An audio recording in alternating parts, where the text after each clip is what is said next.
اور ایک غیر سیاسی خاتون کو ایسے بیانات زیب نہیں دیتے۔ بشرا بی بی بانی پی ٹی آئی کے کہنے پر ایسے بیانات دیتی ہیں۔ پیپلز پارٹی رہنما خورشید شاہ کی میڈیا سے گفتگو، بولے کہ رہائی احتجاج سے نہیں ملتی، بانی پی ٹی آئی کی رہائی عدالتوں کا معاملہ ہے، احتجاج کرنا ان کا حق ہے۔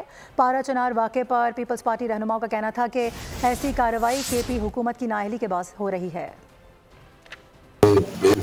اسٹیٹمنٹ ہے، اس پہ بشرا کو ان کو یہ نہیں کہنا چاہیے، نان پولیٹیکل لیڈی ہے، اور خیر اس نے تو سچ بولا ہے کہ جو اندر عمران خان کے ساتھ بات ہوئی ہوگی، وہ جو سنا ہوگا اس کو کہہ دیا۔ آج تک تو کوئی ہسٹری نہیں ہے کہ احتجاجوں سے کسی کو برا نہیں، یہ تو عدالتوں کا مسئلہ ہے، وہ ہوتا ہے جو بھی ہو۔ احتجاج کرنا ان کا حق ہے، جمہوری حق ہے، وہ کر سکتے ہیں۔ جہاں تک بات ہے لا اینڈ آرڈر کی، اس سے کوئی کھیلے گا تو ایکشن ہو۔ میں الزام لگانا نہیں چاہتا، یہ صوبائی مسئلہ ہے اور یہ علاقے خیبر پختونخوا میں ہے، وہاں کی حکومت خود ایسے مسائل پیدا کرے تو وہ اپنے لوگوں کو محفوظ نہیں کر سکتے، جو ان کی ذمہ داری ہے۔